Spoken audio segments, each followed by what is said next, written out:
de l'élevage. Et donc, je vais vous demander d'accueillir divers acteurs, au premier rang desquels Rémi Chabria de l'ADEME, Madame Benning, qui est secrétaire agriculture et élevage à l'association German Watch, Martin Scholten, qui est directeur de recherche à Wageningen, on en a parlé tout à l'heure dans la restitution de l'expertise, Dylan Chevalier, qui est chargé des relations avec les éleveurs dans le groupe LDC, donc là aussi on aura la filière volaille qui va être représentée, mais aussi la vision d'un groupe international au travers de votre témoignage, et Martial Marguet, qui est éleveur laitier dans le Doubs. On a beaucoup parlé du comté, je crois que vous en faites, et vous êtes aussi président de l'Institut de l'élevage.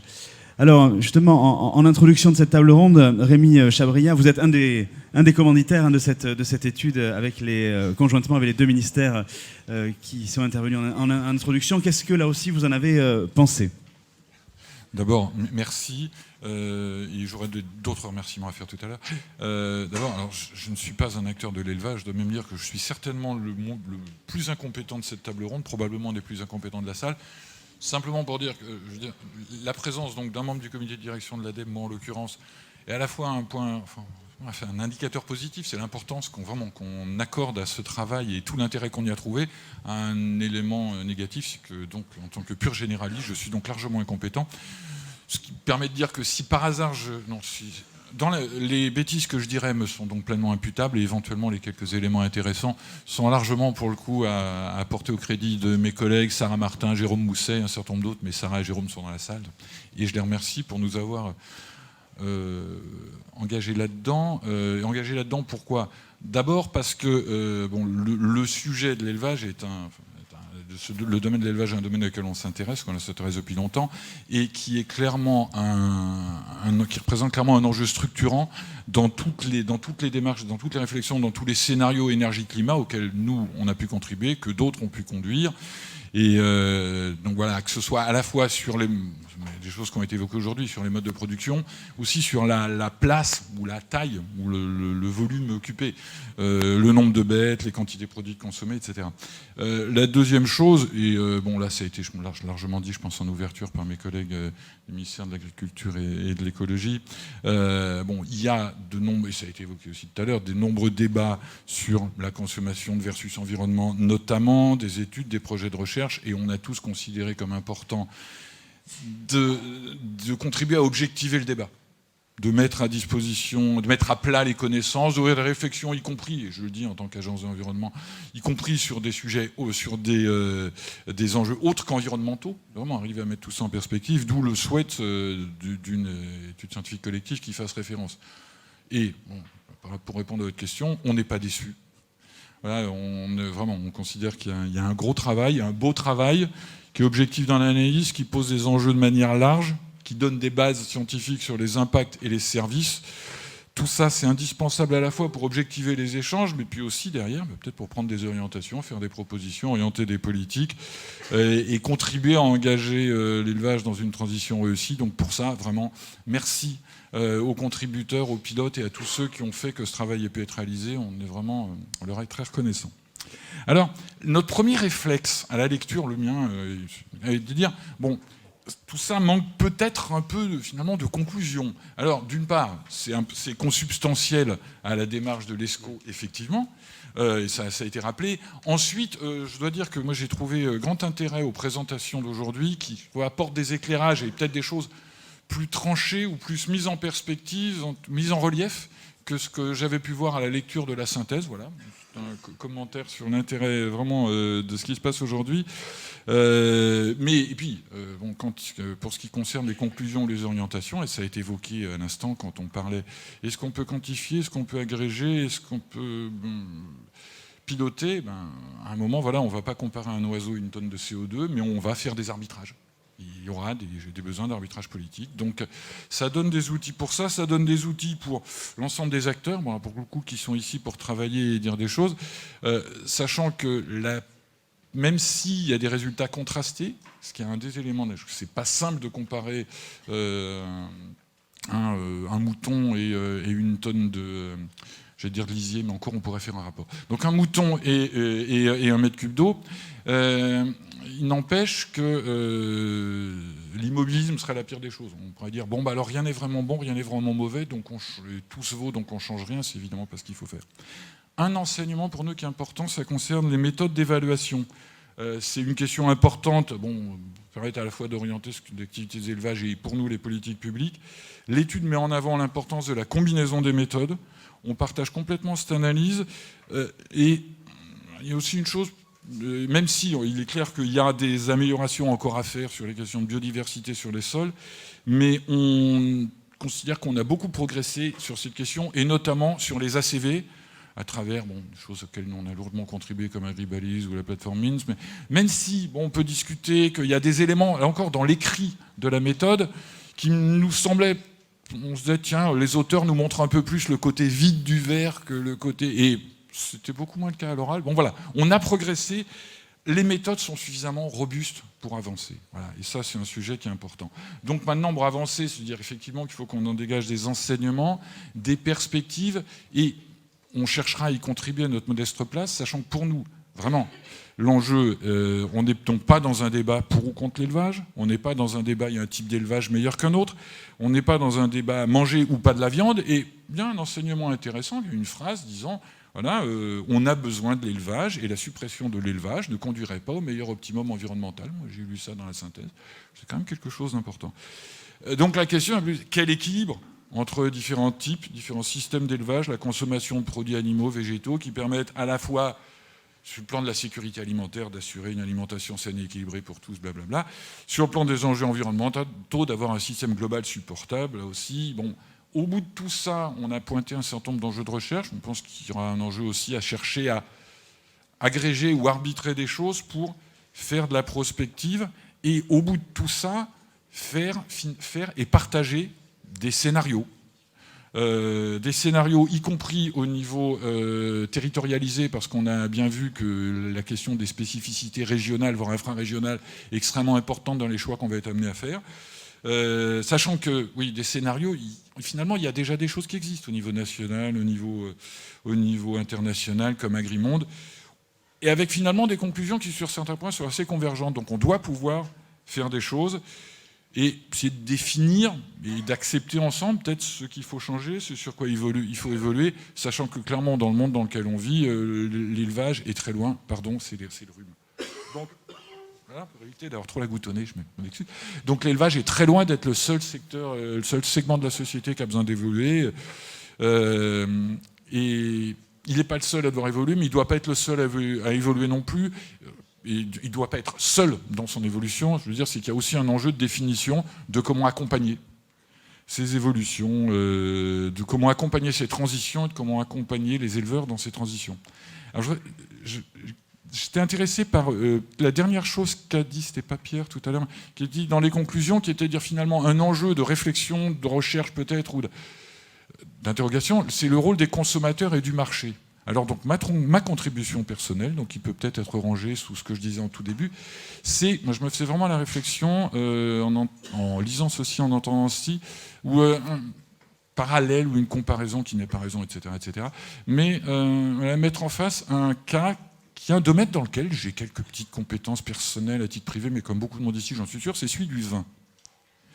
Avec simplement, bon, beaucoup le savent, voilà, une consommation de vin par habitant qui était de 100 litres par an en 1960, qui est aujourd'hui de 40, avec grosso modo, alors mon petit constat personnel, allant dans des exploitations, dans des salons, c'est que là, il y a des jeunes qui s'installent, qui reprennent des exploitations, qui a grosso modo une viticulture qui est restée sur les territoires et qui se renouvelle, de gens qui gagnent leur vie, plus ou moins évidemment, mais...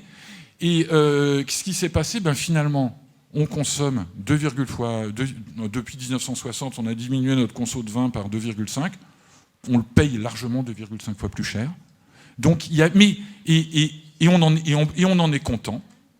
Donc il y a bien eu à un moment donné...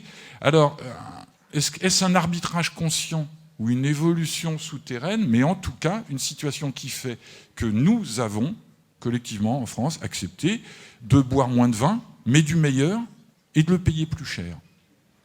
Voilà, qu'est-ce qu'on peut tirer de tout ça, je ne sais pas, mais j'avais envie de partager cette réflexion avec vous et de nous dire à nous tous bon courage ou à notre santé. Voilà.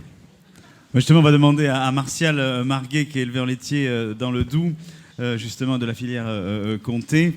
Comment vous réagissez d'ailleurs à cette proposition? Mais derrière ça, justement, on a vu dans le bouquet de services tout ce qui est contribution, impact positif et négatif de l'élevage sur les territoires et l'importance de la structuration des filières comme étant un des leviers importants, notamment dans la répartition de la valeur. Donc je voulais avoir votre avis sur ces deux aspects.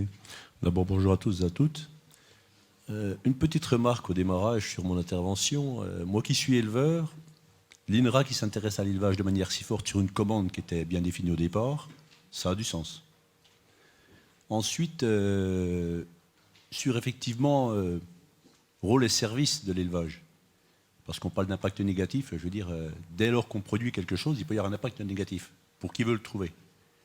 La portion positive des choses, c'est ce que le consommateur va, entre guillemets, créer par son acte d'achat. Mais ensuite, c'est ce que vous venez d'évoquer, la notion de construction de filière, l'intérêt d'avoir une capacité à mettre en avant les services rendus au-delà. Et je voulais reprendre une des dernières phrases qui a été dites quand on a dit qu'il fallait peut-être expertiser la notion de soutien à l'actif ou à l'hectare ou à ces choses-là. J'aurais envie de dire, c'est au volume global des services rendus qu'il faut affecter les soutiens qui sont apportés. Moi qui viens d'une filière organisée comme le Comté, certes, si on prend la densité de volume à l'hectare, si on prend les surfaces, si on prend les actifs, on va faire une combinaison. Mais je n'ai pas intérêt à m'opposer à un producteur qui va faire un produit de grande consommation, la brique de lait UHT, c'est aussi des équilibres. Et à partir de là, le rôle sociétal, il prend toute sa dimension. Et puis, ce qui interpelle quand même, c'est que sur le bouquet de services tel qu'il est évoqué là, on a l'impression de découvrir des choses. Je dis bien on a l'impression, peut-être pas la vôtre, et ça serait tant mieux. Et je rappelle quand même qu'il y a des travaux qui ont déjà été conduits, mais peut-être pas suffisamment utilisés à une époque parce que la société ne nous mettait pas autant au banc des accusés. C'est le premier axe. Deuxième axe, peut-être qu'on n'a pas fait la diffusion suffisante dans les lieux de formation des impacts positifs de l'élevage. Et je n'ai pas entendu beaucoup le mot formation des jeunes à la tribune, dans les propos antérieurs ni dans les questions. Et derrière tout cela, c'est comment on va formater un consommateur demain à accepter cette offre de service et ces bouquets de services. C'est le premier point. Deuxième point, et on a des gens qui viennent de l'étranger, Wageningen ou d'Allemagne. Il est intéressant de comparer l'approche à l'instant T, mais aussi de la manière de se construire à la fois la méthodologie des études et aussi le rendu qu'on va en faire. Parce que l'étude, elle a du sens si on la met pas au placard. Bon, dans le cas, elle ne sera pas mise au placard parce qu'on sent qu'il y a un besoin qui est important. À nous de la faire vivre. Quand je dis nous, c'est tous acteurs. Et là, je peux mettre ma casquette Institut de l'élevage, où effectivement, on est aussi porteur d'éléments à la profession pour que l'élevage ait sa place, pour qu'elle soit défendue au niveau des politiques agricoles communes, qu'elle soit entendue par les pouvoirs publics, et puis surtout que le consommateur ait envie de venir chercher le produit. Et je le dis assez aisément, le Comté a une notoriété qui ne s'est pas construite sur... on a démontré que les impacts positifs, il est aussi très sollicité par le consommateur parce qu'il a une notion d'image. Et quand on raconte une histoire avec un produit, quand on raconte l'image du produit, le bouquet de service, il vient en second plan, mais il est très présent.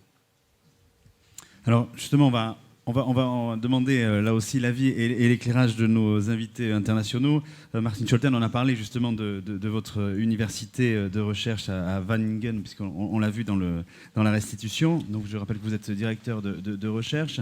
Donc là aussi, comment cette approche par bouquet de services, vous la percevez? Yeah, thank you first for giving me the opportunity to speak here first. Merci beaucoup tout d'abord de me donner l'occasion de m'exprimer ici. Je suis très heureux d'être ici. Vraiment. Ce que j'ai vu cet après-midi est une étude importante, une grande étude, impressionnante. Je suis un peu jaloux que vous faites ce genre de choses en France, avec des experts qui se réunissent en une expertise scientifique collective pour faire une si belle étude. Et je suis aussi très honorée, Julie, que vous avez parlé de Wageningen en disant que l'élevage est très important dans un monde où il faut utiliser toute la biomasse produite. On ne peut pas le faire sans animaux. J'ai trouvé beaucoup de références dans votre rapport aussi. Donc, il n'y a pas de secret entre les Français et les Allemands en matière de sciences agricoles, de sciences et d'agriculture. C'est vraiment un recueil impressionnant de données intéressantes. Et puis, une approche intéressante d'intégration des données et des problématiques. Différentes questions soulevées par la société en matière d'élevage et de cheptel. Différents impacts difficiles à mesurer et comparer, hétérogènes. Vous n'êtes pas rentré dans les détails de l'analyse de cycle de vie. La CV, je crois que c'est quelque chose du siècle dernier parce que c'est une question de linéarité. Et nous sommes dans un monde où l'alimentation est circulaire. Donc vous avez su réunir toute l'intelligence de tous ces experts dans une sorte de résumé d'un rapport d'une centaine de pages. La méthodologie du bouquet de services est formidable.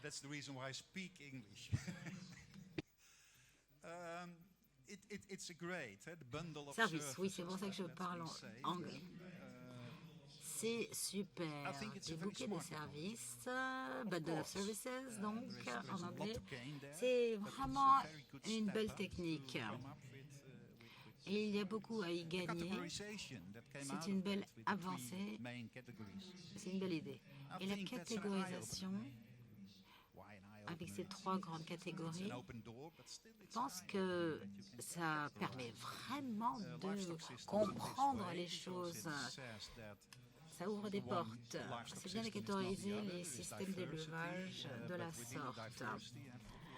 Ils sont différents, il y a une diversité, mais dans cette diversité, on a de grandes catégories. J'ai regardé la carte européenne et les Pays-Bas, c'est un petit pays. Et même dans ce très petit pays, je vois qu'on a les trois types, les trois catégories. Il y a un mélange des trois. Et je suis impressionnée. Je connais très bien la carte de l'élevage aux Pays-Bas et je suis impressionnée par la précision de votre carte. Ça me rend confiant que le reste de vos travaux est à l'avenant. Et s'agissant de l'avenir,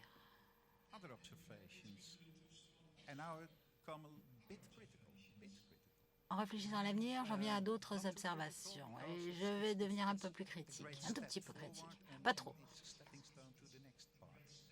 Parce que c'est un beau pas vers l'avant qui va permettre d'accéder à d'autres niveaux. Mais vous commencez avec Livestock Long Shadow de la FAO. Ce rapport date du siècle dernier, du XXe siècle.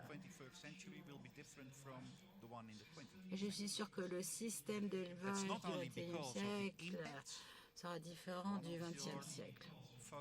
Pas seulement en raison des impacts, qui est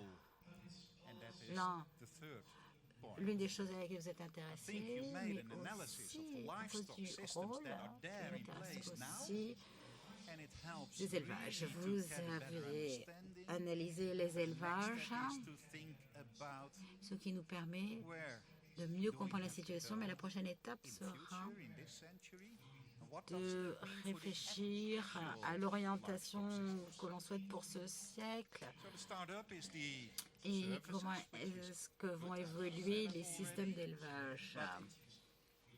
Bon, il y a les services, c'est bien, les bouquets services, comme je l'ai dit.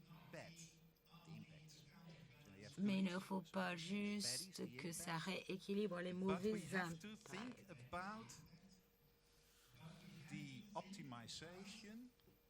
Il faut réfléchir à l'optimisation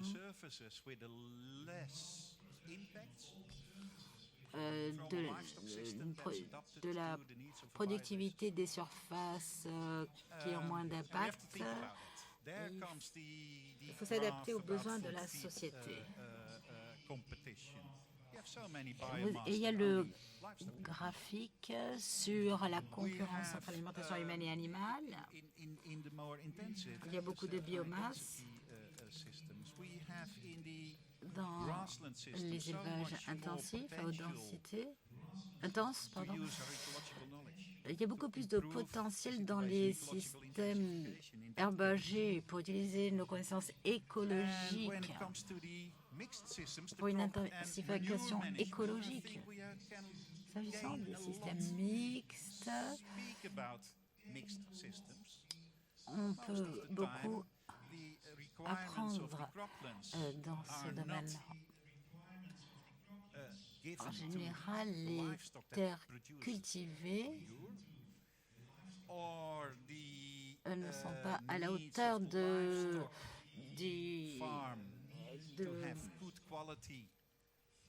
des déchets produits par l'élevage, des déjections animales.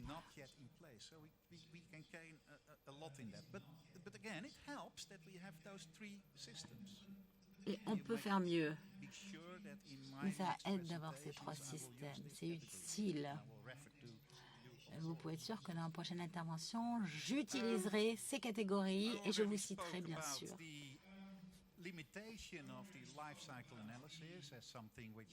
J'ai déjà parlé des limites qui portent sur l'analyse de cycle de vie, c'est trop linéaire.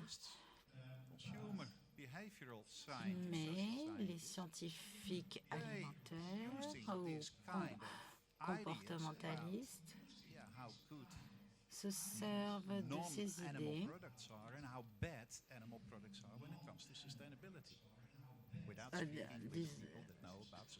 disons qu'en matière de développement durable, les produits d'origine animale sont bons ou mauvais, sans parler à ceux qui s'y connaissent vraiment. Il faut donc inclure les scientifiques alimentaires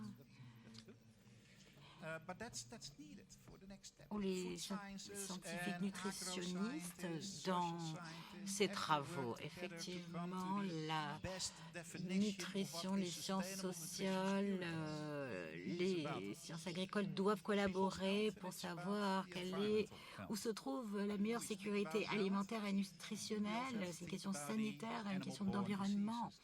Et en matière de santé, il faut penser aux maladies zoonotiques dont on a parlé cet après-midi. Mais ça veut dire une interaction entre notre monde de scientifiques agroalimentaires et le monde des scientifiques sanitaires, encore dans les centres médicaux.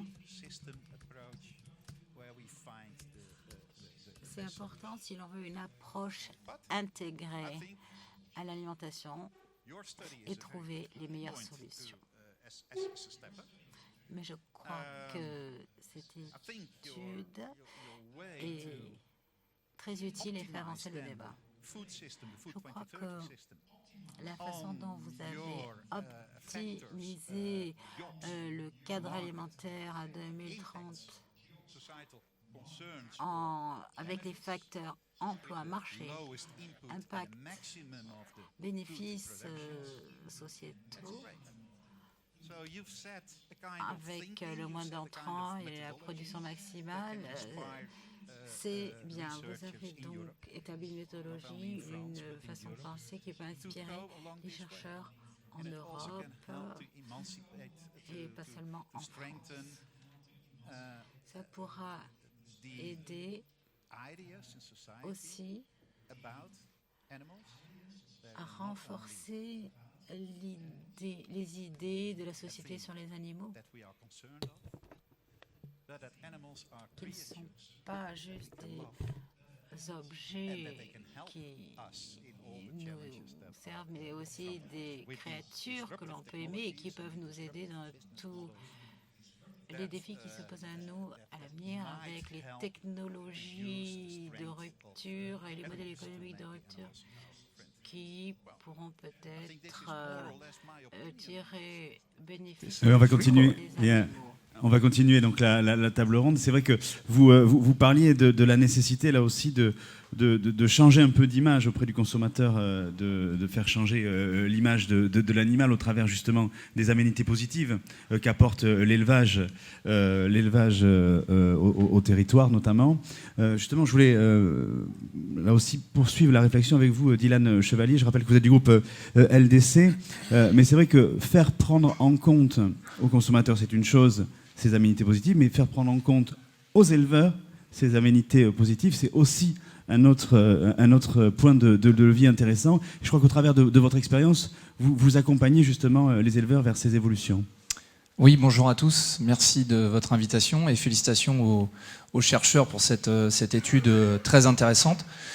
Pour un groupe comme le nôtre, c'est directement, je dirais, ça vient confirmer d'abord les impacts sur lesquels on doit travailler avec nos éleveurs. Et puis ça aussi, ça met en exergue, je dirais, les points positifs. Et ça, je vous félicite au niveau des éleveurs et je dirais des filières au sens large que je représente, puisque on a bien besoin, en effet, aussi de travailler pour les développer, les aspects positifs de l'élevage. Pour répondre à votre question assez rapidement, je pense que la manière de faire évoluer, quel que soit le mode de production, chez LDC, nous produisons des volailles qui répondent à toutes les demandes de marché. Nous produisons localement pour vendre localement. On parlait tout à l'heure de localisation avec les intervenants chercheurs. Je crois que quand on consomme une volaille sur 2 en France qui est importée, la première chose à faire, c'est déjà pour maintenir l'élevage, pour être cohérent avec la qualité des produits qu'on en attend localement, mais aussi pour éviter que les volailles parcourent la planète avant d'arriver dans l'assiette, réfléchir à cette question de la localisation dont vous parliez. Donc j'insiste là-dessus. La relation avec nos éleveurs, un groupe comme le nôtre, se doit de sécuriser ce que vous disiez tout à l'heure dans les schémas monogastriques. Si je fais une synthèse, vous disiez... Je vous rejoins à peine sur l'analyse, mais je comprends votre position. Vous disiez, les monogastriques, finalement, on est indépendant du climat, par contre, on est totalement dépendant de l'économie. Si je fais une caricature un peu de ce que vous disiez. Vous précisiez, à l'inverse, que les systèmes RBG pouvaient être très dépendants du climat et beaucoup plus protégés d'un point de vue des marchés. Je vous rejoins sur la question de l'autonomie des exploitations, encore que pour les monogastriques, j'ajoute un élément, 80% des aviculteurs avec lesquels nous travaillons, 5700 éleveurs en France, ne sont pas des éleveurs spécialisés en volaille. Ce sont des polyculteurs éleveurs qui sont dans des systèmes. Ils ont 80 hectares de culture, ce ne sont pas des systèmes hors sol. Ils produisent des céréales dont les graines vont rentrer dans l'alimentation des volailles, de la paille pour leur litière, desquelles vont découler des fumiers qui vont permettre aux plantes d'être nourries avec des engrais naturels qui vont réduire l'usage d'intrants chimiques, et puis, bien sûr, s'ils sont bien utilisés. Bon. Donc, tout ça pour vous dire que cette notion de lien au sol mériterait qu'on change de vocabulaire pour les monogastriques. Je ferme la parenthèse.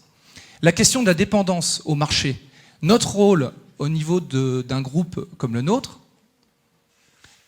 c'est de faire en sorte de protéger nos éleveurs de la volatilité des marchés. Et je crois que M. Marguet l'a dit, en fait, la première phrase que vous avez citée, je vais vous répéter, vous avez parlé d'organisation de filières organisées. Et je crois, d'ailleurs nous avons reçu des journalistes en début d'année au niveau du groupe pour exposer la manière dont on travaille avec nos éleveurs de volailles. Comment faites-vous pour que les éleveurs de volailles soient protégés des marchés dans un moment où on a les producteurs de lait dans la rue, les producteurs de porc, et puis vous êtes tous au courant qu'on a eu aussi de mauvaises récoltes cette année au niveau des productions végétales. Donc on est dans une crise agricole très grave. Pourquoi n'avons pas nous vu des aviculteurs dans la rue? C'est ça la question qu'on est venu nous poser. Alors, c'est toujours un peu délicat de donner des leçons aux autres. On a donc simplement présenté notre modèle. Notre modèle, il a été souvent décrié, c'est celui de la filière contractualisée, de la filière organisée. C'est simple. On vend avant de produire. Donc quand nos éleveurs ont des volailles dans un poulailler, elles sont déjà vendues et ils savent déjà à quel prix elles vont être vendues. Si le marché évolue et si les attentes sociétales évoluent, la production devra s'adapter. Et un groupe comme le nôtre et nos éleveurs, avec ce schéma et ce modèle économique, on est prêt à faire évoluer les modes de production en fonction des modes de consommation. Pour le dire autrement, le système contractuel dont je parle, c'est un système qui vend avant de produire et qui donne de la visibilité du coup aux éleveurs. Pour le dire encore autrement, un groupe comme le nôtre qui revendique faire des volailles nées, élevées, préparées en France ou nées, élevées, préparées à l'endroit où elles sont produites et vendues localement, donc cette histoire de cluster dont vous parliez tout à l'heure, nous on est complètement dans cette stratégie-là, hein, produire localement pour vendre localement. Tout ça, je dirais, ça n'a de sens que si on a un bon relationnel avec nos éleveurs. On ne peut pas garantir le nez élevé en France si on n'a pas des éleveurs en France. Donc l'avenir d'un groupe industriel, il est directement dépendant de l'avenir des éleveurs en France. Il n'y aura pas demain de groupe LDC s'il n'y a pas d'éleveurs dans une santé financière et psychologique et sociologique au rendez-vous. Et tout ça permettra, je pense, d'avancer de manière encore plus significative sur les concepts de maîtrise des impacts environnementaux, maîtrise du bien-être animal, etc., sur lesquels on a une belle écoute de la part de nos éleveurs. Contrairement peut-être à ce qu'on peut penser, nos éleveurs sont extrêmement progressistes sur ces questions-là. Mais ça veut dire que socialement et de manière sociétale, ce que vous dites, c'est que c'est la sécurisation du revenu de l'éleveur qui fait qu'il va là aussi faire évoluer ces pratiques plus agroécologiques, faire des économies d'énergie sur les bâtiments d'élevage et tout ça. Pour vous, c'est ce point d'entrée-là, en fait. On a travaillé il y a quelques années, je vais citer l'ADEME, on a travaillé avec l'ADEME sur ce dossier, on est allé voir les services de Jérôme Mousset il y a je ne sais plus, 6 ou 7 ans, Jérôme. On leur a proposé un plan d'économie d'énergie, par exemple, pour nos éleveurs. Donc je m'explique. L'idée, c'était tout simplement, puisqu'on est utilisateur d'énergie fossile, que cette énergie fossile est un facteur limitant, parce que par définition, on a des ressources qui sont limitées, que parallèlement, en plus, pour ceux qui ne sont pas super sensibles à la question environnementale, on a réussi à les convaincre, parce qu'en plus l'énergie fossile coûte cher, de mettre en place un plan d'économie d'énergie. Ce plan d'économie d'énergie, comment avons-nous procédé pour y parvenir? La première chose, c'est déjà de faire en sorte qu'on ait d'autres discussions que celle du prix du produit. Donc on a un contrat qui nous permet d'avoir une relation globalement saine avec nos éleveurs qui sont organisés en groupements de producteurs avec lesquels on discute des prix. Et quand ils ont des évolutions de prix de production, ils nous en font part. Et puis nous, on tente autant qu'on peut de les intégrer. Vous voyez ? Donc ça nous permet de travailler sur des problématiques énergétiques. Donc qu'est-ce qui s'est passé avec l'ADEME?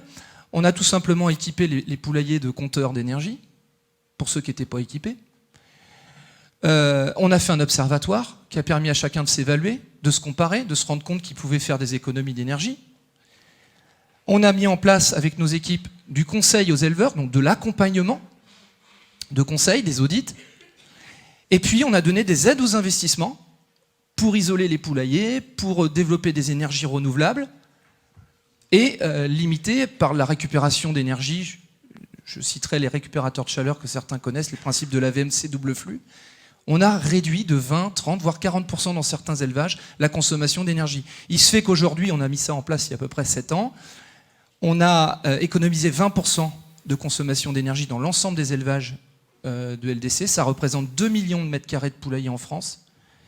Ça représente à peu près 15 000 tonnes, je disais à Jérôme tout à l'heure, 15 000 tonnes équivalent CO2 d'émissions de gaz à effet de serre en moins dans l'atmosphère chaque année. Voilà un exemple de démarche concrète. Voilà, en l'état actuel de nos possibilités, qui a, je pense, un vrai impact et qui a permis aussi de sensibiliser, je pense, nos éleveurs sur des problématiques qui, jusqu'ici, pour certains, n'étaient pas encore priorisées. Voilà. Martial Marguet, je voulais vous faire réagir justement aux propos de Dylan Chevalier, notamment sur la contractualisation et sur la nécessité d'organisation de filières. J'aurais envie de tacler à la fois le propos, et puis je pense que ce n'est pas le lieu, parce qu'on est aussi sur un rendu d'expertise. Oui. Ceci étant, ce qui peut être fait dans certaines filières qui ont un véhicule de croissance n'est pas forcément applicable à l'instant T dans d'autres secteurs d'activité. Le témoignage sur produire plus de tout, du produit alimentaire, mais aussi des effluents d'élevage. Moi, je suis dans une filière où on travaille avec de l'animal, du sol, et on a un circuit très vertueux, c'est qu'on utilise nos déjections pour fertiliser nos sols, le résidu de la transformation pour faire de l'engraissement de porc, utiliser les lisiers de porc pour fertiliser les sols, un cercle fermé. Et puis, on a développé un outil à l'Institut d'élevage qui s'appelle Cap2R, on fait un bilan carbone, et où on est vert et c'est tant mieux, ou on tombe rouge, et là, il faut se poser les bonnes questions. J'image mon propos. L'utilisation du lisier de porc sur mon exploitation est des surfaces un peu limitées, même si je suis très extensif. On est à un peu moins de 4000 litres de la l'hectare, on n'est pas à 15 ou 20 000 litres de la l'hectare, pose le problème quand même des normes qu'on utilise pour les calculs, mais aussi des circuits qu'on met en place. Et par rapport à la contractualisation, c'est votre question, j'ai envie de dire, la contractualisation n'aura du sens que dès lors qu'elle sera partagée dans sa construction par le premier maillon de la filière qui est la production, le transformateur, le distributeur, on y met le consommateur quand même, parce que quelque part c'est lui qui au final décrète si ça a du sens ou pas. Et puis la notion des pouvoirs publics, enfin, pour ce qui concerne le secteur laitier, on est sorti des quotas laitiers qui était une mesure nécessaire appliquée en 1984, avec une posture politique, et je le dis sans embâche aujourd'hui, un ministre qui nous applique à la fois les contrats et ensuite les organisations de producteurs. Organiser de filière, c'est des organisations de producteurs. Et quand ça, c'est pas en place, on ne peut pas construire à la va-vite. Premier axe. Donc, je vire le sujet parce que quelque part, voilà, c'est pas le sens du débat. Par contre, par rapport à ce que vous avez dit sur l'impact des bouquets de services qu'on peut rendre, c'est interfilière, c'est pas une seule filière. Vous avez parlé de vos producteurs de volailles qui sont aussi des polyculteurs éleveurs. Dans leur bilan global d'exploitation, là, on va mettre les différents critères et les radians de définition de tel ou tel atelier. On peut avoir un affichage très clean. Mais oui, on a reporté certaines charges sur d'autres secteurs d'activité. Le constat global, c'est quand même l'équilibre de la ferme France. Et c'est ce qui explique quand même la diversité de la ferme France. Il n'y a pas une typologie, mais des typologies d'exploitation, de cycles de production, de méthodes de production, à plus ou moins grande vitesse suivant les cycles de production, bien sûr. Madame Benning, vous qui êtes militante environnementaliste donc de l'association allemande German Watch, là aussi on a vu l'approche par bouquet de services qui est en fonction évidemment du curseur que l'on veut porter. Eh bien, chacun peut évidemment défendre ses positions. Cette approche par bouquet de services, est-ce qu'elle peut être utilisée là aussi en Allemagne pour la German Watch? It is sure that we can use it. So thank you very much for the invitation and for having Oui, this bien sûr, conference tout à today. fait. Merci beaucoup de m'avoir invité. I'm also a little bit jealous Merci like d'avoir you organisé because ce we colloque. are far away in Germany from the Je point suis aussi un peu that the jalouse environmental and comme the mon voisin parce agricultural que ministry en Allemagne, nous sommes have bien a loin common question on scientific d'avoir les ministères de expertise. l'agriculture et So de I'm really l'environnement jealous that you have étudier une this question report and commune, then that you could work associer on this common leur basis. expertise scientifique. Donc je suis envieuse que vous I think ayez the pu report is mener ces really, travaux really conjoints. worthwhile for us because it shows us the Je diversity crois que of ce farming, rapport how it est can très, be. très I'm sure your utile members pour are nous. also Ça very montre la diverse. Some diversité are more de working on l'élevage. Je an crois que intensive vos way membres and sont some are aussi more très working on an diversifiés. extensive way, Certains, maybe buying or selling their products more local. Certains des éleveurs que And vous avez I think we étudiés are on ont a des élevages crossroad intensifs now. ou extensifs, certains vendent If leurs we produits want localement to ou pas. Nous nous save trouvons this à un diversity, tournant aujourd'hui. we have to make some Si nous political voulons préserver decisions. cette We diversité, can't go further on nous like that allons devoir because prendre des décisions the market politiques. On ne rules peut says plus that the product continuer which is ainsi. the cheapest c'est le wins the parce more que les règles and du more marché big disent que market c'est le share. produit le moins cher And the qui cheapest is gagne not the one tout, who qui gagne enables la farmers plus grosse part de to marché, work on mais the le model, moins cher which n'est pas is celui also qui marked in permet the report aux as the one of éleveurs, relocalization, de- like relocalisation, vous avez dit. de The cheapest vivre is the selon model, le modèle de or the relocalisation dont cheapest vous avez if you parlé. don't include the external Parce costs, que le moins is the model of cher, import si on of n'inclut cheap pas les feed coûts from the south. extérieurs, c'est le and modèle use here or d'importation sell here the products d'aliments bon marché, which de are l'hémisphère known like the sud, chicken breast or the du chicken sud, leg et puis and the vend fillet, ici but you don't use the les whole animal produits here. les The plus rest, chers, you, la cuisse, a lot of the large meat ou le producers blanc, export et on to, jette for le example, reste. African countries Beaucoup des instead of grands paying producteurs de for viande exportent dans the les pays residues africains au lieu to de let it here. payer And on the other hand, pour, we have like la this gestion an des déchets overproduction. We ici. have a certain D'autre demand. We have part, seen it in the report, which is il y a declining. une And on the other surproduction. hand, Il y we a une have a demande, production comme on l'a which is vu decoupled from on the a une demand demande in qui est sur le Europe. déclin. It is Et still d'autre part, growing. la And if production you est have too découplée de la much demande en Europe produce on the et market, then continue the à price croître. gets lower Et and si on lower. a trop And de this produits is, sur le from our point marché, of view, alors le the problem prix for the s'effondre. Le prix farmers. On the s'effondre. other hand, we Et are à the notre civil avis, society. We c'est are un problème. demanding C'est for ça le more problème animal des welfare, éleveurs. for more Mais nous sommes une environmental société protection, civile, and we nous demandons know plus de that we bien-être can't get it animal et plus if de the price protection per de product l'environnement. is the only Nous criteria. savons que nous ne pouvons So l'obtenir that's the si le reason why, prix for example, in du Germany, produit est le in seul every January, critère. last January, we Le were critère premier. 25,000 En people Allemagne, making a demonstration, a janvier, manifestation janvier in dernier, ont Berlin été 20 with 000 130 à tractors, manifester because à farmers Berlin know that they need avec society to get 130 higher tracteurs prices parce to que meet higher les standards. agriculteurs savent qu'ils ont besoin de So la société this civile is pour one obtenir de approach meilleurs prix to pour pouvoir offrir de to meilleurs save niveaux de to qualité. save some of de the meilleurs elements standards. of one of the models which are described in the study.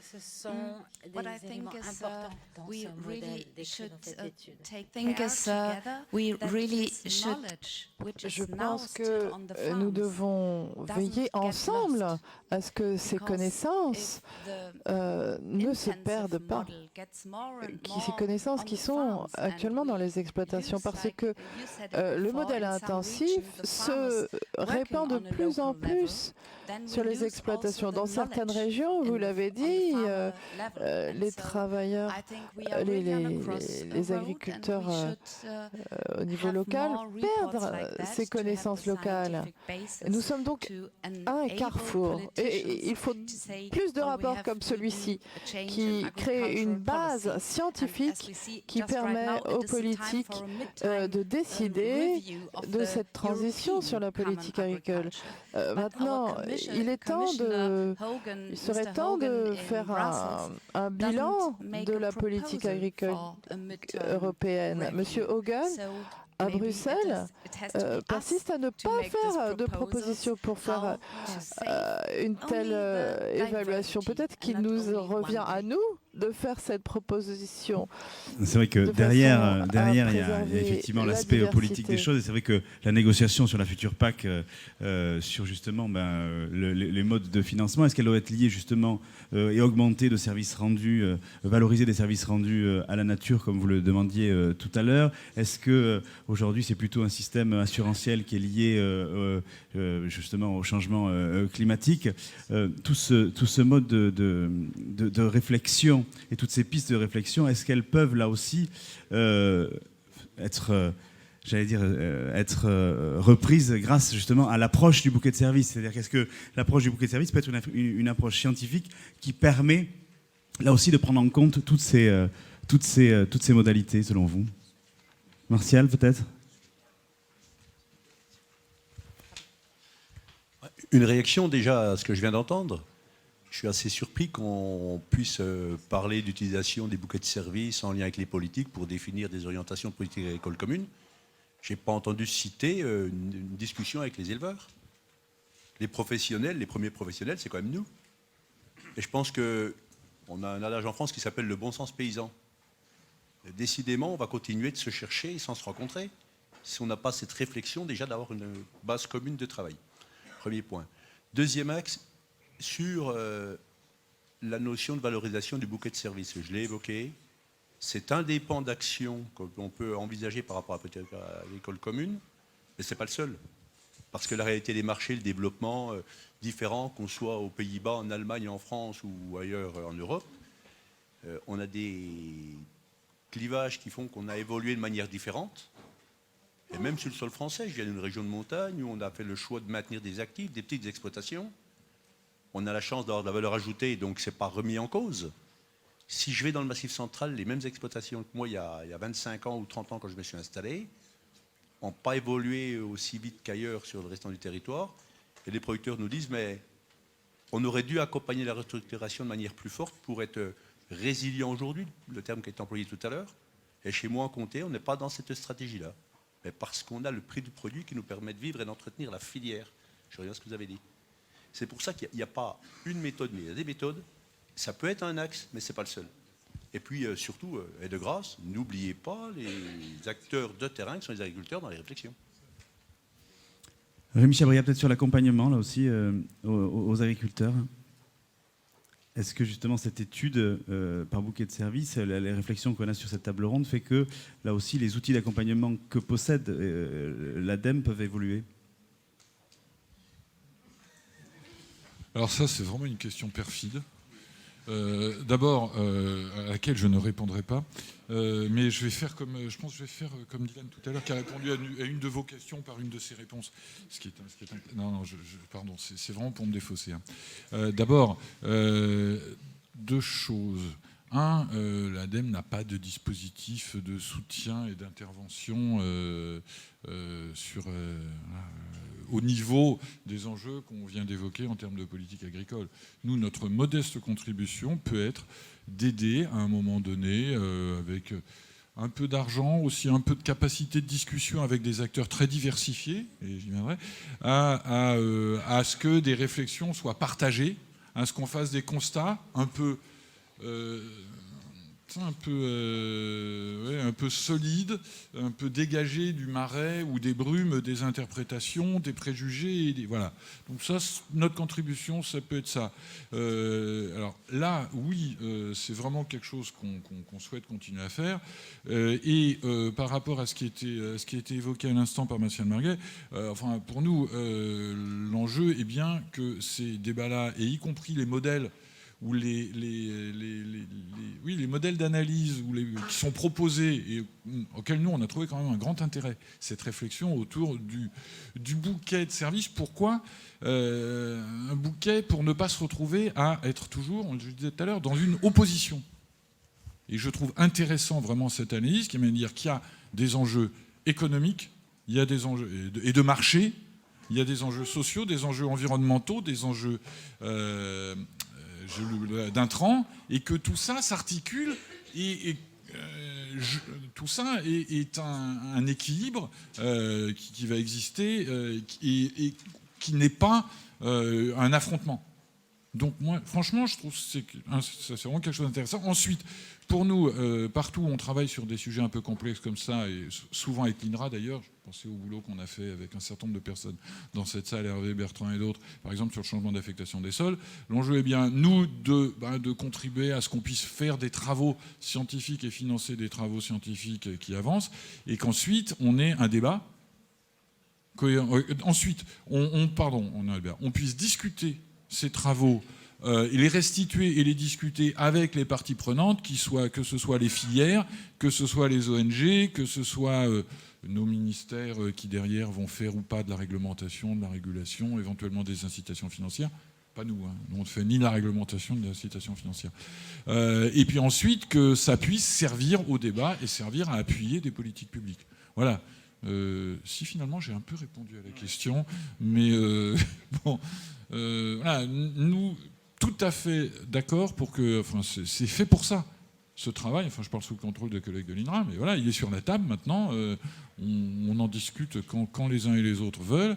Et après, nous, c'est pas nous qui allons faire le boulot, quoi. Mais on veut bien aider, bien sûr. Yeah, you asked the question whether this. Oui, vous avez demandé si cette approche par bouquet de services était bonne du point de vue scientifique. Vous avez dit oui. Quelque chose. C'est un modèle qui éclaire la question. C'est vraiment un pas en avant. Jusqu'à présent, on ne pensait qu'à atténuer les impacts négatifs. Or maintenant, on pense à l'ensemble des services que peut apporter l'élevage. Et on connaît les impacts négatifs et on sait qu'ils dépendent beaucoup de la manière dont les agriculteurs agissent. Il y a l'environnement social qui détermine si et puis l'agriculteur lui-même qui est un acteur important pour déterminer si c'est positif ou négatif. Et puis il y a le territoire, l'impact de où on est dans une région, dans une autre région. Eh bien, il y a les services nécessaires vont être différents. Mais cette méthodologie est un pas en avant. Et il faut vraiment... cette étude vraiment change complètement le débat. Il ne s'agit plus seulement d'atténuer les impacts négatifs, mais on peut aussi améliorer la qualité de l'ensemble du bouquet de services. Il y a la production de fumier, et puis il y a l'énergie qui est produite, et puis les éléments nutritifs, la matière organique aussi. Et il faut compter tout ça. Et puis il y a la séquestration du carbone aussi. Et pour ça, il faut qu'il y ait de la matière organique dans le sol. Et en plus, une très bonne qualité. En tout cas, le fumier produit une très très bonne qualité de sol. Aux Pays-Bas, nous avons développé l'élevage parce que au départ, le sol était très très peu fertile et en fait, nous avons développé l'élevage pour fertiliser nos sols. Donc, j'en viens au point du rôle du bétail et de l'élevage. Le rôle de l'élevage diffère d'une situation à l'autre. Qu'on soit en montagne, qu'on soit en plaine, qu'on soit en zone rurale ou proche d'une ville, il n'y a pas d'approche unique, il n'y a pas de système qui soit meilleur que les autres. On ne peut même pas dire que l'agriculture et l'élevage extensif soient mieux que l'élevage intensif. En fait, il faut intelligemment concevoir les exploitations. C'est la façon dont on organise tout l'ensemble, la coopération entre tous les acteurs de la chaîne. Et cette chaîne, c'est une longue chaîne, hein, c'est pas du circuit court. Il y a un grand nombre d'acteurs et de plus en plus, en fait.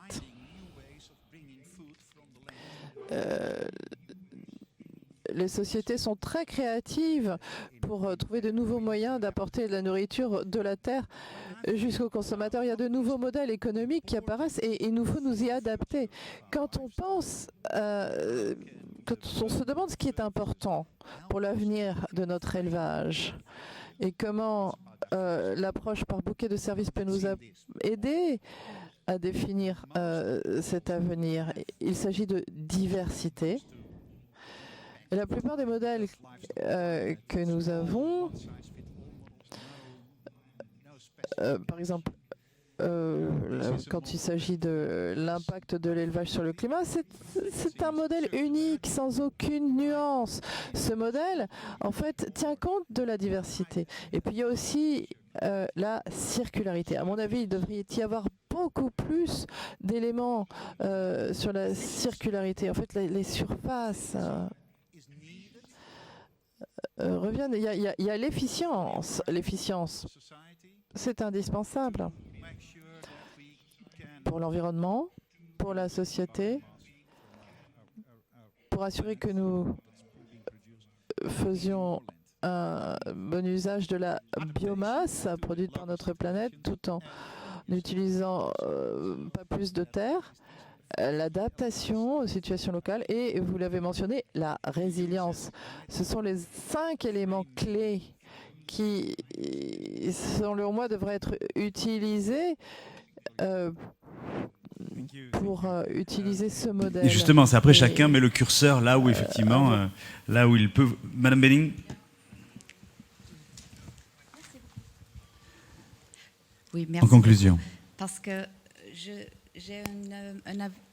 alors, I got a little bit different opinion on these cases because from the view of the consumer. Mon opinion est un petit peu différente sur ce point.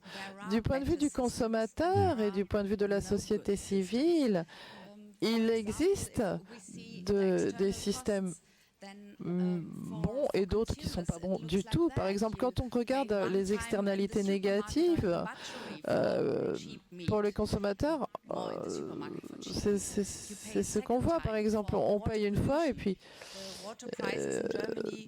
quand on achète de la viande bon marché au supermarché, on paye une fois et on paye une deuxième fois avec la pollution. La pollution en Allemagne, dans certaines régions, et ça croît à cause de l'élevage intensif. Et puis, on paye une troisième fois en subvention. Ils reçoivent toujours des subventions,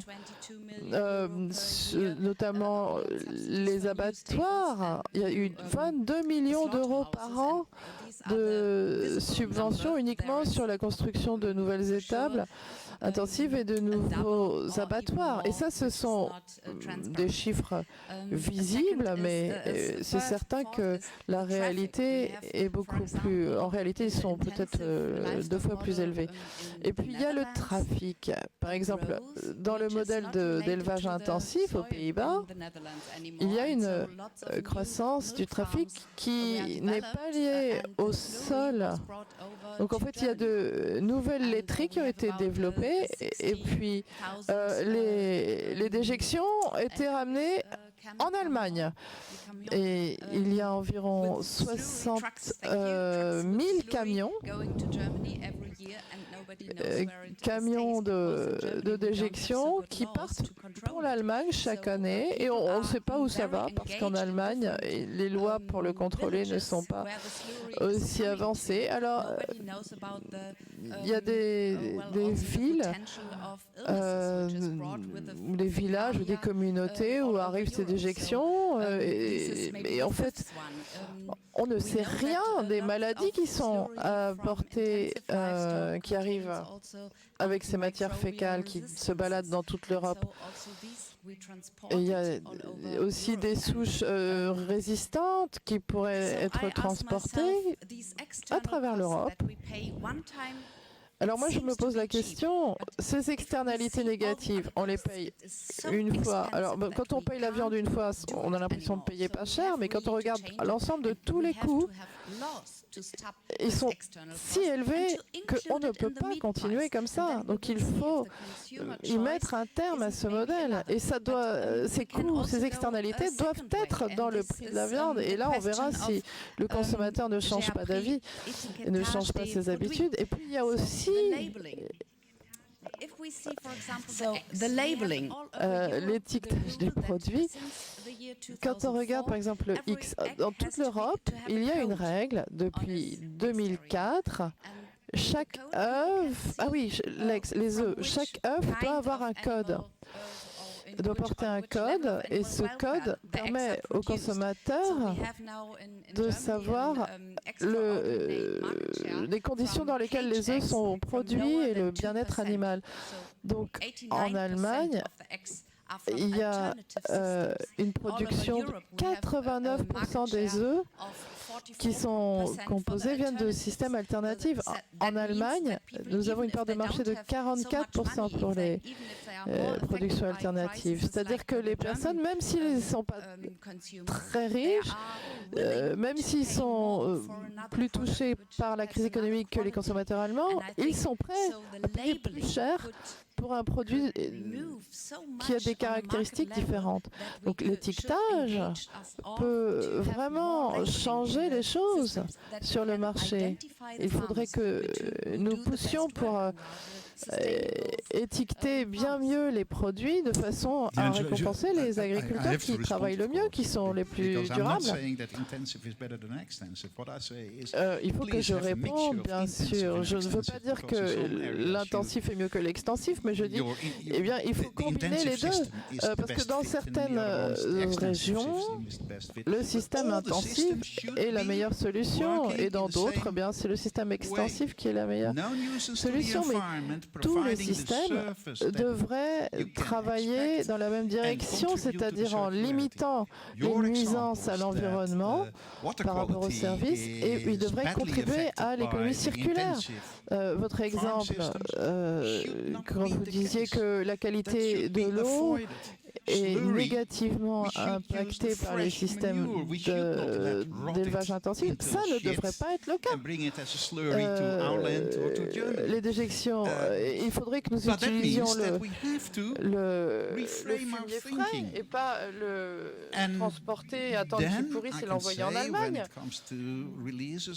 Mais il faudrait que nous changions notre façon de réfléchir maintenant, s'agissant des rejets de nutritifs.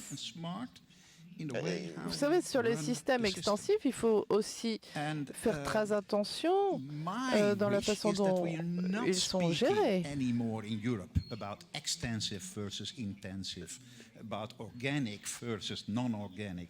Mon souhait, c'est qu'en Europe, on n'oppose plus systématiquement extensif, intensif, organique, non organique. Je voudrais qu'on raisonne en termes de système alimentaire, de produits, de systèmes agricoles qui produisent une alimentation en laquelle on puisse avoir confiance. La prochaine génération ne s'intéresse pas en fait à l'étiquetage de qualité parce que en fait, ils ont besoin d'avoir confiance dans la nourriture. Ils veulent savoir d'où elle vient, qui l'a produit, comment il l'a produite. Not synthesized by scientists or marketeers, but knowing the information. That's what the farmers. En fait, ils voudraient une information qui ne vient pas de scientifiques ou de spécialistes de marketing. En fait, ils ont besoin d'avoir confiance dans les agriculteurs. C'est les agriculteurs en qui on fait confiance ou pas. Le reste de la chaîne. C'est effectivement pour ça que les labels aussi sont faits. Il nous reste 1 minute pour conclure. Alors, en un mot, Dylan Chevalier, en un mot, Martial Marguet, et après, on passe à la conclusion. Oui, je vais essayer d'être le plus court possible. Je rejoins l'objectif que vous évoquiez de rapprocher le consommateur du producteur, en fait. Ce que vous disiez, alors, vous parlez d'étiquetage. Bon, on a vu tout à l'heure avec la réponse de nos experts que ce n'était pas si simple. Moi, je pense que de toute façon, et c'est ce qu'on fait d'ailleurs dans notre entreprise, l'éleveur doit être mis en évidence dans le produit final. C'est-à-dire qu'aujourd'hui, un acheteur de nos produits peut retrouver le nom de l'éleveur en allant sur Internet et doit avoir cette traçabilité, cette transparence et la connaissance que vous appeliez la confiance, trust. Et donc, si ce n'est pas l'étiquetage qui emmène l'information jusqu'au consommateur, parce que ça devient trop compliqué, l'étiquetage, eh bien peut-être qu'il faut effectivement, par le jeu du nom de l'éleveur ou par des visites d'élevage, par l'ouverture des élevages aux consommateurs. Vous parliez de distanciation animale ou de désanimalisation tout à l'heure. J'ai été très attentif à ce chapitre parce que finalement, depuis 50 ans, qu'est-ce qu'on fait? On était tous des agriculteurs à peu près. Aujourd'hui, la plupart d'entre nous sont citadins. On a pris de la distance avec le monde de l'élevage. Et bizarrement, on prend aussi de la distance avec la notion d'animal. Vous voyez? Et donc moi je pense qu'il faut raccourcir. Voilà. Et puis pour la question des pouvoirs publics dans l'accompagnement, pour répondre à la question de tout à l'heure, pour rebondir sur ce que disait monsieur de l'ADEME, je pense que la souveraineté alimentaire de notre pays doit être préservée et protégée. De notre pays, la France, mais aussi de l'Europe. Et c'est pour ça que, oui, il faut réduire les impacts de l'élevage et on doit y travailler tous. Il faut accentuer les services rendus par l'élevage et on doit y travailler tous. Mais les conditions pour maintenir l'élevage, parce qu'il faut envoyer un message positif aux éleveurs, bien, c'est aussi, de la part de nos partenaires publics, l'affirmation, la volonté de vouloir conserver un modèle d'élevage, ou des modèles d'élevage, justement, c'est un peu la conclusion, je pense, de ce qui a été dit, des modèles d'élevage, qui ont tous une forme de virtuosité et qui répondent tous à des demandes de consommateurs et de marché, mais aussi à des attentes environnementales et de bien-être animal. Voilà. Alors une vraie minute, Martial Marguet, pour conclure, la conclusion à l'éleveur. Alors, je me rends compte qu'il y a beaucoup de chemin à parcourir. Je voudrais, première chose, dire à un moment donné, il faut déjà positiver ce qui est positif. Non pas de mettre au banc des accusés une partie de l'agriculture qui a répondu à une demande d'une certaine époque. Il faut quand même savoir d'où on vient, où on va. Premier point. Deuxième axe, quand on parle effectivement des bouquets de services, on en parle ici en France, il faut les mettre aussi à l'échelon européen. Je veux bien qu'on n'oppose pas les modèles d'agriculture, mais jouons avec la même règle du jeu. La normalisation des choses. Les dérogations permises à certains, et notamment mes collègues des Pays-Bas, font que moi je suis dans une situation un peu quand même défavorable. Et pour autant, on va trouver des solutions, parce qu'on a l'intelligence de vouloir le faire. Ensuite, et c'est peut-être l'intérêt aussi de cette étude, en introduction, il a été évoqué la transition d'un modèle intensif vers un modèle extensif. D'entrée de jeu, on a caractérisé deux types d'agriculture, alors que finalement, derrière, c'est des êtres humains, des femmes et des hommes, qui ont une ambition par rapport à leur envie de travailler, d'apporter quelque chose à un peuple qui a besoin. Et ça, j'ai l'impression qu'on a fait un peu fi. Alors l'étude, elle doit avoir du sens, je l'ai dit tout à l'heure, je le répète, dans la formation des jeunes, dans l'accompagnement de la définition de certaines normes, s'il y a des normes à modifier, à construire peut-être, mais allons-y doucement, surtout en lien avec la profession. Et ça, j'insiste, parce qu'on est de moins en moins nombreux, mais on est de plus en plus influençables, mais influents aussi par rapport au poids économique qu'on représente. Et les équilibres, ils sont aussi à ce niveau-là. Et puis, la finalité, c'est la question qui a été posée tout à l'heure par rapport au désarroi du secteur de l'élevage. Si le prix vendu rémunère bien le producteur, alors ensemble, on va travailler et avancer. Et en tant que président de l'Institut d'élevage, il y a quand même un seul slogan. L'élevage a des avenirs, construisons-les ensemble. Merci à tous et à toutes. Restez avec nous. Merci, mesdames, messieurs. On peut vous applaudir. Et pour conclure donc cette journée de restitution de l'expertise scientifique, je vous demande d'accueillir le président directeur général de l'INRA, monsieur Philippe Mauguin, qu'on peut applaudir. Merci à toutes et à tous. Je suis impressionné par à la fois l'assistance et puis l'écoute, la concentration. C'est pas pour autant que je vais être trop long. Je vais vous d'abord remercier à nouveau en votre nom à tous vraiment l'équipe et les acteurs de cette très très belle étude. Je commence d'abord par les deux pilotes. On a une pensée, ça a été dit, pour Bertrand Dumont qui n'est pas là. On lui souhaite une convalescence rapide pour pouvoir nous retrouver. Bertrand et Pierre Duprat qui ont fait un très gros travail. Ils ont su associer, c'était important, on l'a vu tout au long de l'après-midi, leurs compétences scientifiques pour piloter un flot de connaissances pluridisciplinaires impressionnant. Et chacun des participants a pu le dire. Donc, au-delà de Bertrand et Pierre, les experts, on l'a vu tout à l'heure sur la diapositive, 25 experts, en plus des pilotes. Nombreux sont dans la salle.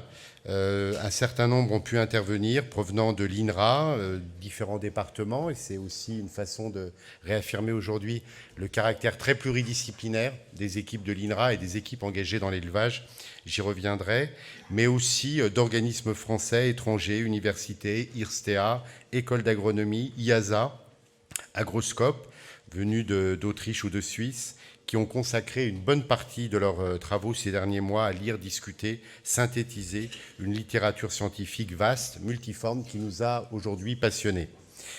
L'équipe projet constituée autour de la DEPE de l'INRA a fait, on l'a dit, un très gros travail. Donc, merci, une mention particulière pour Catherine et Jonathan, qui ont été à la manœuvre sur la conduite du projet, ainsi que Sophie Leperchec, Lise Frappier, Agnès Girard, qui ont assuré l'appui documentaire essentiel pour ce type d'études, Kim Girard, Marc-Antoine Caillot, qui ont assuré aussi l'organisation du colloque, c'est tout un dispositif et je prie de m'excuser pour ceux que je ne cite pas aujourd'hui. Je voudrais ensuite élargir ces remerciements pour les adresser au ministère qui nous ont donné finalement un peu l'impulsion avec la commande sur cette étude. Et les deux ministères ensemble, agriculture et environnement, finalement, c'était pas mal pour ce sujet. L'ADEME, qui est intervenu dans le colloque et qui nous appuie sur ces sujets. Merci également aux collègues qui ont regardé les travaux. Je pense à Florence Carcy, Julien Foss du CGDD, Sarah Martin pour l'ADEME et Vincent Damaron pour le MAF, qui y ont consacré aussi beaucoup d'énergie. Je n'oublie pas les intervenants des tables rondes, experts d'abord, je les ai cités, mais aussi ensuite vous, avec un petit clin d'œil pour nos collègues allemands et néerlandais qui sont venus donner aussi une vision européenne à nos débats. Un remerciement aussi à l'animateur Olivier, donc, qui a l'habitude de ce genre de sujet complexe et qui en plus va presque tenir le timing si je ne suis pas trop long. Alors, quelques mots en guise de synthèse, sans revenir sur tout ce qui a été dit. Il y a beaucoup de choses à dire sur cette étude qui est impressionnante. Mais je crois par rapport aux études qu'on peut conduire à l'INRA, celle-ci présente un certain nombre de points originaux. Le premier, c'est d'assurer une lecture globale d'un sujet complexe. Et contrairement aux rapports qui peuvent être faits sur des sujets comme celui-là, nos collègues ne sont pas arrivés avec l'idée un peu naïve d'apporter une réponse simple. Alors c'est vrai qu'on a envie par moment de l'entendre, mais de nous donner la possibilité, en mobilisant ces connaissances, ces masses d'informations de façon très structurée, hiérarchisée, par compartiment, de les rendre du coup après utilisables. Et on le verra quand on ira sur le rapport complet qui sera sur le site. Et je crois que c'est une première mission sur une expertise comme celle-là, c'est à partir d'une littérature gigantesque venue de toute l'Europe, et peut-être même au-delà, de la rendre visible, structurée, hiérarchisée. Ça, c'était vraiment, je crois, le premier niveau. Le deuxième niveau fort dans cette expertise, c'est l'approche par bouquet de services. Et une autre façon de parler de la multifonctionnalité de l'agriculture ou de l'élevage ou de la multiperformance, c'est de rendre compte à la fois de la diversité des élevages intégrés dans les territoires et de rendre visibles aussi leurs impacts et leurs apports par les bouquets de services. C'est quelque chose, ça a été dit par les collègues chercheurs et par Martine aussi, qui, je crois, va rester au-delà de l'étude et sur lequel on va pouvoir continuer de travailler. C'est quelque chose qui fait que, après cet après-midi, on est encore un peu plus convaincu qu'avant qu'il n'y a pas, évidemment, une forme d'élevage, ni en France ni en Europe, mais bien des élevages, comme on dit. Il y a des diversités agricoles, il y a des agricultures. On a mis du temps quand même à le dire en France. Maintenant, je crois que c'est assumé par tout le monde, y compris par les professionnels. Il y a des élevages, et il y a des élevages qui sont plus ou moins adaptés à des territoires. Donc ça, c'est le deuxième niveau qui était vraiment une belle vision. Je ne sais pas si c'était une intuition, comment vous êtes arrivé à ce choix, mais en tous les cas, ça a été productif. Le fait de caractériser aussi ces bouquets avec le double critère de la densité animale et de la part de surface toujours en herbe, je crois que c'était aussi assez bien vu. Après, ça peut laisser quelques débats, y compris entre les formes d'élevage en Europe, avec nos collègues néerlandais ou autres, mais je crois que c'est pertinent et en tous les cas, ça nous permet d'avoir quelque chose, encore une fois, de structuré. Tout n'a pas été, évidemment, pu être traité dans cette étude, et c'est normal. La question que posait Hervé tout à l'heure sur quelle est la poule et quel est l'œuf, est-ce que c'est les territoires qui ont structuré, qui ont rendu ces bouquets de services tels qu'ils sont, ou est-ce que c'est des leaders, est-ce que c'est une histoire socio-économique qui progressivement l'a fait? C'est un beau sujet sur lequel on pourra travailler. Il y a quelques absents, notamment la production aquacole, et on y tient à l'INRA dans la grande famille de l'élevage, mais là encore, on ne pouvait pas tout faire aujourd'hui. Ça a été relevé aussi le travail sur l'expertise nutritionnelle et sanitaire de l'alimentation et des protéines animales qui n'a pas été pris là, mais qui pourra l'être, je pense, ensuite.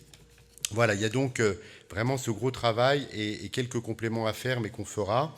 Troisième et dernier niveau qui me paraît très important pour cette étude, c'est le fait que vous l'avez conçu aussi avec l'idée de penser au levier d'action. Et ce n'est pas toujours ce qu'on fait dans les études, dans les expertises collectives ou même dans les études prospectives. Et là, c'est ça qui fait qu'on a envie de se l'accaparer, de rentrer dedans. Ça faisait partie évidemment de la commande, mais c'est de montrer comment, sur chacun des domaines, on a des leviers d'action. Et donc maintenant, qu'est-ce qu'on peut dire, qu'est-ce qu'on peut faire pour valoriser ce travail ? Je pense qu'il faut, au-delà de cette assemblée, le partager, évidemment dans les sphères académiques. Des publications, j'en doute pas, seront faites dans des revues scientifiques internationales. Certaines sont dans la salle, je crois. Et donc, ça va être une première façon de valoriser ce travail. Dans les sphères publiques françaises, européennes et internationales, et la traduction anglaise du résumé de la synthèse sera utile. Je crois qu'il faut qu'on partage, comme on l'a fait aujourd'hui, ce travail.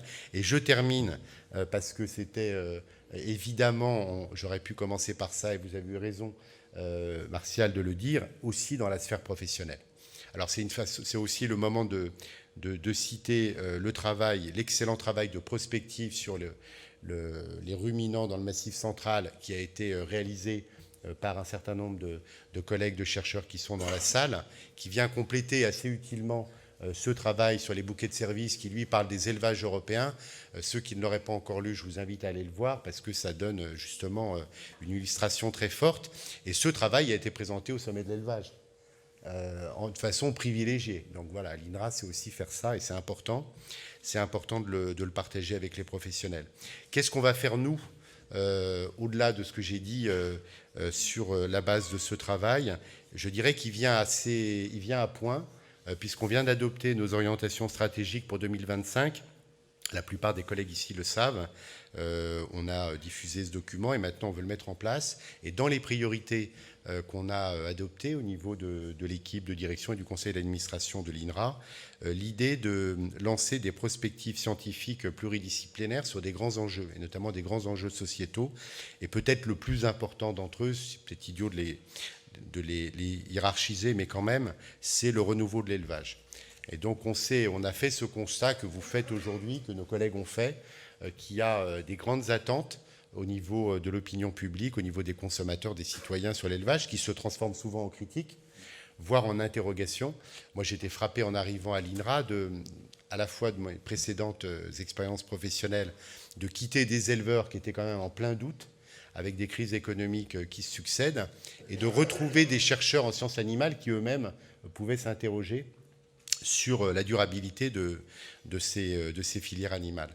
Donc ce qu'on veut faire, c'est de transformer les questions posées par la société, les interrogations sur le bilan, sur le changement climatique, sur le bien-être animal, sur l'enjeu nutritionnel et sanitaire de la consommation de viande, de les transformer en défis finalement, en enjeux positifs. Et c'est vrai que là, cette étude va être évidemment très, très utile pour ce travail prospectif. Et l'idée, c'est qu'avec des programmes de recherche pluridisciplinaires, l'INRA et ses partenaires s'appuient sur les leviers d'action que vous avez identifiés. Et on n'aime pas forcément faire ça, mais je crois que là, il faut le faire, essayer de se fixer des objectifs ambitieux sur la base des leviers d'action, sur la base de l'expertise scientifique que vous avez mobilisée, du dialogue qu'on va avoir en interne et avec nos partenaires, pour, comme certains l'ont fait, je pense aux collègues brésiliens de l'Embrapa, qui se fixaient un objectif de BIF zéro carbone, évidemment en prenant en compte pas simplement l'atténuation, mais aussi le stockage du carbone dans les systèmes herbagers, se fixer des objectifs un peu ambitieux en matière de recherche sur le changement climatique, sur le bien-être animal, sur la qualité nutritionnelle, évidemment sur le facteur social, sur le niveau de revenus des agriculteurs. Voilà les défis qu'on veut essayer de relever avec vous en partenariat avec l'ensemble de la communauté scientifique. Ça sera au menu de l'INRA de l'année prochaine et pour les 10 prochaines années. Et donc le premier terreau pour lancer ces programmes, ça sera vos travaux et ces débats. Donc merci à toutes et à tous. Bravo à tous ceux qui ont travaillé et je crois qu'on a mérité de boire un peu le pot de l'amitié maintenant. Merci Philippe Mauguin, effectivement le pot de l'amitié. Merci à toutes et à tous pour votre attention. là aussi votre participation active durant toute cet après-midi et à très très bientôt pour de nouvelles aventures. Belle soirée à tous et à toutes.